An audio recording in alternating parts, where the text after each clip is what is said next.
إن الحمد لله نحمده ونستعينه ونستغفره ونعوذ بالله من شرور أنفسنا ومن سيئات أعمالنا من يهده الله فلا مضل له ومن يضلله فلا هادي له وأشهد أن لا إله إلا الله وحده لا شريك له وأشهد أن محمدا عبده ورسوله أما بعد فإن خير الحديث كتاب الله وخير الهدي هدي محمد صلى الله عليه وسلم وشر الأمور محدثاتها وكل محدثة بدعة وكل بدعة ضلالة وكل ضلالة في النار فأعوذ بالله السميع العليم من الشيطان الرجيم من همزه ونفخه ونفسه بسم الله الرحمن الرحيم يا أيها الذين آمنوا اتقوا الله حق تقاته ولا تموتن إلا وأنتم مسلمون يا أيها الناس اتقوا ربكم الذي خلقكم من نفس واحدة وخلق منها زوجها وبث منهما رجالا كثيرا ونساء واتقوا الله الذي تساءلون به والأرحام إن الله كان عليكم رقيبا يا أيها الذين آمنوا اتقوا الله وقولوا قولا سديدا يصلح لكم أعمالكم ويغفر لكم ذنوبكم ومن يطع الله ورسوله فقد فاز فوزا عظيما أما بعد أعوذ بالله من الشيطان الرجيم بسم الله الرحمن الرحيم ولقد خلقنا الإنسان ونعلم ما توسوس به نفسه ونحن أقرب إليه من حبل الوريد إذ يتلقى المتلقيان لليمين وعن الشمال قعيد ما يلفظ من قول إلا لديه رقيب عتيد وجاء سكرة الموت بالحق ذلك ما كنت منه تحيد ونفخ في الصور ذلك يوم الوعيد وجاءت كل نفس معها سائق وشهيد لقد كنت في غفلة من هذا فكشفنا عنك غطاءك فبصرك اليوم حديد وقال تعالى عز وجل أعوذ بالله من الشيطان الرجيم بسم الله الرحمن الرحيم والفجر وليال عشر والشفع والوتر والليل إذا يسر اللهم انفعني بما علمتني وعلمني ما ينفعني وزدني علما رب اشرح لي صدري ويسر لي أمري واحلل عقدة من لساني يفقهوا قولي اللهم رب زدني علما اللهم إني أسألك علما نافعا ورزقا طيبا وعملا متقبلا رب زدني علما آمين تمام جسم کی تعریف کبریائی بڑائی حمد و ثنا اس رب العالمین کے لیے لائق و زیبا ہے جو ہمارا خالق مالک پالنہار مدبر اور منتظم ہے انگنت درود و سلام ہو تمام انبیاء کی ذات بابرکت پر بالخصوص آخری نبی جناب محمد رسول اللہ صلی اللہ علیہ وسلم کی ذات گرامی پر جن کی محنتوں کوششوں اور کاوشوں کی وجہ سے آج ہم لوگ اسلام کے سائے میں زندگی بسر کر رہے ہیں صلی اللہ علیہ وسلم.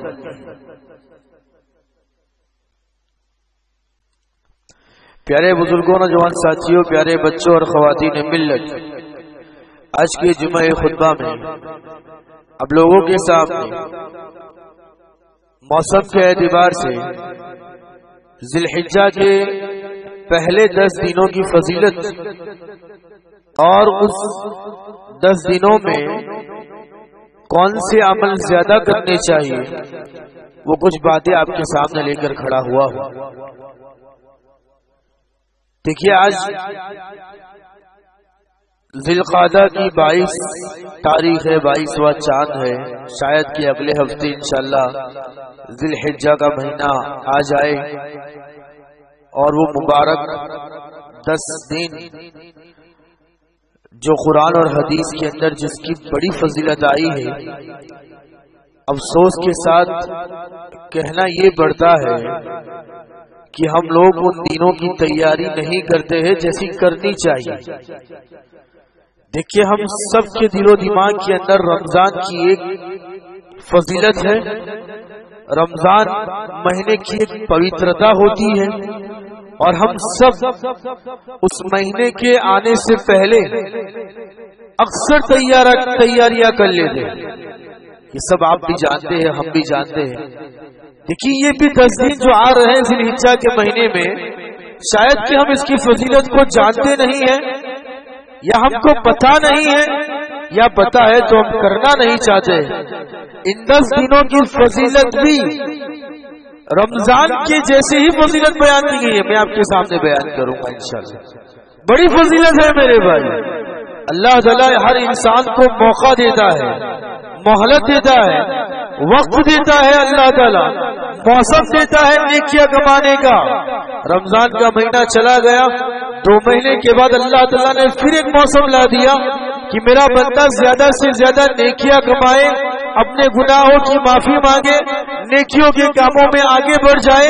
یہ اللہ کا بڑا فضل ہے، اللہ کی بڑی رحمت ہے۔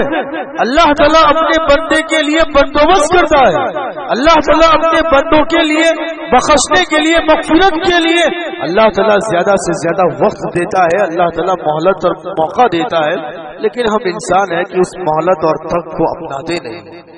بہت ساری فضیلتیں میں آپ کے سامنے انشاءاللہ بیان کروں گا، قرآن و حدیث سے 10 دنوں کی بڑی فضیلت۔ سب سے پہلی فضیلت، اللہ تعالیٰ نے قرآن مجید کے اندر ان 10 دنوں کی قسم کھائی ہے، قسم کھائی ہے۔ آپ جانتے ہیں جب اللہ تعالیٰ کی ذات کسی چیز کے تعلق سے، کسی وقت کے تعلق سے، کوئی بھی وقت ہو، جب اللہ تعالیٰ قسم کھا لیتا ہے تو اس کی مہتوتا بڑھ جاتی ہے، اس کی فضیلت بڑھ جاتی ہے۔ قرآن مجید کے اندر اللہ تعالیٰ فرماتا ہے وَاذْكُرُوا اللَّهَ فِي أَيَّامٍ مَّعْلُومَاتٍ وَاذْكُرُوا اللَّهَ فِي أَيَّامٍ مَّعْلُومَاتٍ، ایام معلومات جو آپ جانتے ہیں جن دنوں کے لیے اللہ تعالیٰ نے ذکر کے لیے فکس کیا ہے، اس میں اللہ تعالیٰ کو زیادہ سے زیادہ یاد کرو۔ اس آیت کی تفسیر کرتے ہوئے حضرت عبداللہ بن عباس رضی اللہ تعالیٰ عنہ فرماتے ہیں یہ ایام معلومات جو اللہ تعالیٰ نے ذکر کیا ہے، یہ معلومات سے مراد ذی الحجہ کے پہلے 10 دن ہے، جس میں زیادہ سے زیادہ انسان کو اللہ کا ذکر کرنا چاہیے، اللہ کو زیادہ سے زیادہ یاد کرنا چاہیے۔ یہ ایام معلومات سے مراد ذی الحجہ کے پہلے 10 دن ہے، یہ حضرت عبداللہ بن عباس رضی اللہ تعالیٰ عنہ فرماتے ہیں۔ قرآن مجید کی آیت کریمہ سورہ فجر والفجر ولیال عشر، اللہ تعالیٰ نے شروع کے اندر قسم ہے فجر کے وقت کی اور قسم ہے 10 دنوں کی۔ یہ 10 دن کون سے ہیں؟ اکثر علماء کرام اور اکثر قرآن مجید کی تفسیر کرنے والے یہی لکھتے ہیں ولیال عشر، یہ 10 دنوں سے مراد ذی الحجہ کے پوتر 10 دن ہے جس کو اللہ تعالیٰ نے بابرکت بنایا ہے۔ فضیلت ہے میرے بھائی۔ دوسری فضیلت، آپ جانتے ہیں ان 10 دنوں کے اندر آپ جو بھی عمل کرو گے وہ عمل اللہ تعالیٰ کو بہت زیادہ پسند ہے۔ وہ تو نیکی اللہ تعالیٰ کو زیادہ پسند ہوتی ہے، مگر فکس دنوں میں، فضیلت والے دنوں میں اگر کوئی انسان اور بندہ زیادہ سے زیادہ نیکیاں کرتا ہے تو یہ اللہ تعالیٰ کو بہت زیادہ پسند ہے۔ اب صلی اللہ علیہ وسلم نے فرمایا افضل ایام الدنیا ایام العشر، دنیا کے سارے دنوں میں سب سے زیادہ افضل والے دن ان 10 دنوں کے اندر کیے جانے والے اعمال ہے۔ جو بندہ ان 10 دنوں کے اندر کرتا ہے اللہ تعالیٰ کو بہت زیادہ پسند ہوتے ہیں۔ صحابہ کرام نے اب صلی اللہ علیہ وسلم کے سامنے سوال کیا یہ اللہ کے نبی، کیا اگر کوئی جہاد میں نکلتا ہے اور جہاد جیسا زبردست عمل کر لیتا ہے تو بھی اس سے زیادہ بڑھ کر اللہ تعالیٰ کو یہ عمل پسند آتا ہے؟ اب صلی اللہ، کیونکہ اس زمانے کے اندر جہاد بہت بڑا عمل تھا، جہاد کے لیے نکلنا، اللہ تعالیٰ کے کلمے کو بلند کے لیے اپنی جان قربان کر لینا، یہ بہت بڑا عمل ہوا کرتا تھا، بہت بڑی نیکی ہوا کرتی تھی۔ تو صحابہ نے سوال کر لیا کہ اللہ تعالیٰ جہاد جیسے عمل سے بڑھ کر بھی کیا اللہ تعالیٰ کو ان دنوں میں کیے جانے والے عمل بہت زیادہ پسند آتے ہیں؟ تو اللہ کے رسول نے فرمایا ہاں اللہ تعالیٰ کو بہت زیادہ پسند آتے ہیں، ہاں لیکن وہ بندہ جو جہاد کرتا ہے، جہاد کے لیے نکلتا ہے اور اپنی جان قربان کر دیتا ہے تو اس کا مرتبہ شہید کا ہو جاتا ہے اور اس کا مرتبہ بڑھ جاتا ہے۔ اللہ کے رسول نے فرمایا اس حدیث کے اندر آپ صلی اللہ علیہ وسلم فرمانا یہ چاہتے ہیں ان 10 دنوں کے اندر زیادہ سے زیادہ عمل کرنا چاہیے کیونکہ یہ عمل اللہ تعالیٰ کو بہت زیادہ پسند ہے، اللہ کے رسول کا فرمان ہے۔ نمبر 3، یہ 10 دن اللہ تعالیٰ کو بڑے پیارے ہیں، بڑے محبوب ہیں۔ آپ جانتے ہیں بعض ایام ایسے ہوتے ہیں جو اللہ تعالیٰ کو بڑے پسند ہوتے ہیں، یہ 10 دن بھی اللہ تعالیٰ کو بہت زیادہ پسند ہے.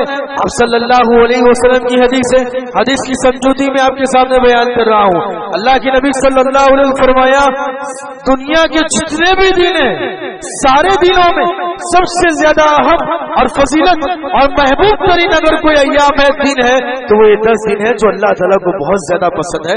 صحیح حدیث سے آپ صلی اللہ علیہ وسلم نے فرمایا.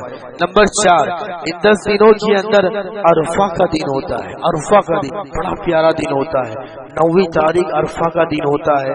عرفہ کے دن آپ صلی اللہ علیہ وسلم نے فرمایا اللہ تعالیٰ اپنے بہت سارے بندے کو جہنم کی آزادی کا پروانہ سنا دیتا ہے.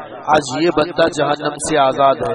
فرشتے کو گواہ بناتا ہے, فرشتے کو گواہ بنا کر کہتا ہے فرشتے گواہ رہنا اس بندے کو میں نے جہنم سے آزاد کر دیا, اس بندے کو میں نے جہنم سے آزاد کر دیا. بہت زیادہ بندوں کو اللہ تعالیٰ یہ عرفے کے دن آزادی کا پروانہ لکھ دیتا ہے. یعنی جہنم سے آزادی کا مطلب ہوتا ہے کہ وہ بندہ جنت کے اندر چلا جائے. بہت بڑی بات ہے. اللہ تعالیٰ فرشتوں کے سامنے بیان کرتا ہے, بندوں سے قریب ہوتا ہے. حدیثوں کے الفاظ ہے اللہ تعالیٰ 9ویں تاریخ کو بندوں سے بہت زیادہ قریب ہو جاتا ہے, جہنم سے آزاد کرتا ہے, مغفرت لکھ دیتا ہے, معاف کر دیتا ہے. اللہ تعالیٰ عرفہ کا دن ہوتا ہے. اور سب سے بڑی بات علماء نے لکھی ہے ان 10 دنوں کے اندر بڑی بڑی عبادتیں اللہ تعالیٰ نے جمع کر دیا. اب دیکھیے ان دنوں کے اندر روزہ اللہ تعالیٰ نے جمع کر دیا ہے. 9ویں تاریخ کا روزہ, 9 دن بھی کوئی روزہ رکھنا چاہے تو روزہ رکھ سکتا ہے. ان دنوں کے اندر قربانی کا دن ہوتا ہے جو بڑا پیارا دن ہوتا ہے. اس کو ابراہیمی سنت ابراہیمی کو زندہ کرنے کے لیے وہ دن بڑا پیارا ہوتا ہے. اس کو اللہ تعالیٰ نے ان دنوں کے اندر جمع کر دیا ہے. یوم التلبیہ ہوتا ہے, تکبیرات کہنے کا دن ہوتا ہے. 8ویں تاریخ آتی ہے, حاجی لوگ زیادہ سے زیادہ اللہ تعالیٰ کی تکبیرات بلند کرتے ہیں. بہت بڑی بات ہے. اللہ تعالیٰ نے ان دنوں کے اندر صدقہ و خیرات کو جمع کر دیا ہے. اللہ تعالیٰ نے ان دنوں کے اندر مسکینوں کا خیال کرنے کے لیے آپ جانتے ہیں نا جب گوشت بانٹا جاتا ہے, جب عید کی خوشیاں لوگوں پہ بانٹی جاتی ہے, مسکینوں کا خیال رکھا جاتا ہے, صدقہ و خیرات جمع ہو جاتا ہے. ان 10 دنوں کے اندر اللہ تعالیٰ نے, اور سب سے بڑی عبادت اللہ تعالیٰ نے ان دنوں کے اندر حج جمع کر دی ہے, جو حاجی لوگ جا کر خانہ کعبہ, عرفہ, مینا, مزدلفہ سب جا کر جو حج کے ارکان ہوتے ہیں وہ بجا لاتے ہیں. اور یہ بہت بڑی عبادت ہوتی ہے میرے بھائیو. کہنے کا معنی یہ ہے کہ یہ 10 دنوں کی بڑی فضیلت ہے جو ان دنوں کے اندر اللہ تعالیٰ نے جمع کر دی ہے. اب آئیے ہم دیکھتے ہیں کہ ان دنوں کے اندر کیا کیا جائے. سب سے پہلی بات, ان دنوں کے اندر زیادہ سے زیادہ آپ نیکی کیجیے, محنت کیجیے. رمضان کے آخری 10 دنوں میں آپ محنت کرتے ہیں, ان 10 دنوں کے اندر بھی زیادہ سے زیادہ محنت کیجیے. صحابہ ان 10 دنوں کی راہ دیکھا کرتے تھے, زیادہ سے زیادہ عبادت کیا کرتے تھے. حضرت سعید بن جبیر رضی اللہ تعالیٰ فرماتے ہیں, ان کے بارے میں آتا ہے صحابہ دیکھتے تھے کہ یہ صحابی جو حضرت سعید بن جبیر ہے, کان سعید بن جبیر اذا دخل ایام العشر اجتہد اجتہادا کثیرا. اب صحابہ کہتے ہیں جیسے ہی یہ 10 دن آ جاتے ہم جبیر کو دیکھتے کہ یہ جبیر بہت زیادہ محنت کرتا تھا عبادتوں کے اندر, صدقہ و خیرات کے اندر, اللہ تعالیٰ کا ذکر و اذکار کرنے میں, قرآن مجید کی تلاوت کرنے میں. یہ صحابی بہت زیادہ آگے رہتا تھا, اس کے جیسا کوئی نہیں عبادت کر پاتا. حضرت سعید بن جبیر رضی اللہ تعالیٰ, زیادہ سے زیادہ عبادت کیجیے. نمبر 2, مکمل گناہوں سے بچنا ضروری ہے. اللہ تعالیٰ نے قرآن مجید کے اندر فرمایا یہ حرمت والا مہینہ ہے. اللہ تعالیٰ نے جس دن آسمان اور زمین کو پیدا کیا وہ مہینے پیدا کر دیے, ان مہینے میں 4 مہینے حرمت والے ہوتے ہیں. یہ ذی الحجہ کا مہینہ ہوتا ہے جو حرمت والا مہینہ ہے. ان حرمت والے مہینوں میں بندوں کی یہ ضروری بنتی ہے بندوں کے لیے کہ وہ گناہوں سے بچے رہے, اپنے آپ پر ظلم کرنے سے بچے رہے. یہ اللہ تعالیٰ نے قرآن مجید کے اندر فرمایا. نمبر 3, ذکر و اذکار زیادہ سے زیادہ کیجیے. اللہ اکبر, لا الہ الا اللہ, استغفر اللہ, سبحان اللہ, الحمدللہ. یہ جو چھوٹے چھوٹے ذکر و اذکار ہوتے ہیں ان 10 دنوں کے اندر زیادہ سے زیادہ کیجیے. آپ صلی اللہ علیہ وسلم کا فرمان ہے فاکثروا فیہن من التہلیل والتکبیر والتحمیل. اللہ کے رسول صلی اللہ علیہ وسلم ایک حدیث کے اندر ان 10 دنوں کے اندر کیے جانے والے اعمال کی فضیلت بیان کرتے ہوئے فرماتے ہیں اس کی فضیلت بہت زیادہ ہے, اللہ تعالیٰ کو بہت زیادہ پسند ہے. لہٰذا میرے صحابہ زیادہ سے زیادہ لا الہ الا اللہ پڑھتے رہا کرو, زیادہ سے زیادہ اللہ اکبر پڑھتے رہا کرو, اور زیادہ سے زیادہ الحمدللہ پڑھتے رہا کرو. یہ ذکر و اذکار زیادہ سے زیادہ ہونا چاہیے. نمبر 4, ان دنوں کے اندر اگر کوئی مالدار ہے, اللہ تعالیٰ نے استطاعت رکھی ہے تو قربانی کرے, اور قربانی جیسی سنت کو زندہ کرے. یہ اللہ کے نبی صلی اللہ علیہ وسلم کا حکم ہے. نمبر 5, ان دنوں کے اندر جو قربانی کرنا چاہتا ہے وہ 10 دنوں سے, وہ 10 ذی الحجہ کے چاند سے پہلے اپنے بال اور ناخن کٹوا لے, اور 10 مکمل 10 دن تک اللہ کے رسول کے حکم کی پابندی کرتے ہوئے وہ اپنے بال نہ کاٹے اور اپنے ناخن نہ کاٹے. یہ بھی عبادت ہے, یہ بھی سنت ہے. اسی طرح نمبر 6, اب صلی اللہ علیہ وسلم کا فرمان ہے یہ ان دنوں کے اندر زیادہ سے زیادہ روزہ رکھا کرو. اب صلی اللہ علیہ وسلم کے بارے میں آتا ہے کان رسول اللہ صلی اللہ علیہ وسلم یصوم 9 ذی الحجہ. صحیح حدیث میں آپ کے سامنے بیان کر رہا ہوں. آپ صلی اللہ علیہ وسلم ان 9 دنوں کے اندر 1 سے لے کر 9 تاریخ تک ذی الحجہ کے 9 چاند تک آپ صلی اللہ علیہ وسلم روزہ رکھا کرتے تھے. سوموار کا روزہ, جمعرات کا روزہ, 11, 12, 13, 14, 15 کا روزہ آپ صلی اللہ علیہ وسلم رکھا کرتے تھے. یہ حدیث ہے. اسی طرح اس حدیث کے اندر اگر کوئی 9 دن کا روزہ نہیں رکھ سکتا, عرفہ کے دن کا روزہ جو 9ویں چاند کا ہوتا ہے اس کو ضرور رکھنا چاہیے, اس لیے کہ آپ صلی اللہ علیہ وسلم کا فرمان ہے صیام یوم عرفہ احتسب علی اللہ ان یکفر السنۃ الی قبلها والسنۃ التي بعدها. اللہ کے رسول کا فرمان ہے عرفہ کے دن کا روزہ رکھا کرو, اس لیے کہ اس دن کے روزے کی فضیلت اللہ تعالیٰ 1 سال کے پہلے کے چھوٹے چھوٹے گناہ معاف کر دیتا ہے, اور اللہ تعالیٰ 1 سال بعد کے چھوٹے چھوٹے گناہ اللہ تعالیٰ معاف کر دیتا ہے. یوں عرفہ کا روزہ رکھنے والا 2 سال کے چھوٹے چھوٹے گناہ اللہ تعالیٰ اس کے لیے معاف کر دیتا ہے. لہٰذا اس 9ویں تاریخ کا زیادہ سے زیادہ اہتمام کرنا چاہیے. نمبر 7, ان دنوں کے اندر زیادہ سے زیادہ صدقہ و خیرات کرنا چاہیے, لوگوں کا خیال رکھنا چاہیے, مسکین اور لاچار پر خرچ کرنا چاہیے. للہ فی سبیل اللہ رقم اللہ تعالیٰ کے لیے نکالنی چاہیے. جس طریقے سے انسان رمضان کے اندر زیادہ سے زیادہ خرچ کرتا ہے, ان 10 دنوں کے اندر بھی اللہ تعالیٰ کے راستے میں زیادہ سے زیادہ خرچ کرے. یہ کچھ عمل تھے جو میں نے آپ کے سامنے رکھے. ان 9 دنوں کے اندر زیادہ سے زیادہ عمل کرنے چاہیے, محنت کرنی چاہیے, نیکیاں کمانی چاہیے. آخری بات ہے, اگر آپ کے سامنے میں بات کو ختم کروں گا میرے بھائیوں, یہ جو حوادث اور یہ واقعات ہمارے سامنے پیش آتے ہیں, یہ موتیں جو آج ہمارے سامنے ہو رہی ہے, اس سے ہم تمام کو عبرت حاصل کرنی چاہیے, نصیحت حاصل کرنی چاہیے. میرے بھائیوں, موت کا بھروسہ نہیں ہے, اللہ تعالیٰ نے مہلت دے رکھی ہے, اللہ تعالیٰ نے وقت دے رکھا ہے. لہٰذا اس وقت پر اس مہلت کی قدر کیجیے, اپنی زندگی کی قدر کیجیے, اپنے وقت کی قدر کیجیے. آ جائیے سیدھے راستے پر, زیادہ سے زیادہ اللہ تعالیٰ کے لیے اپنے وقت اپنا جیون بتائیے.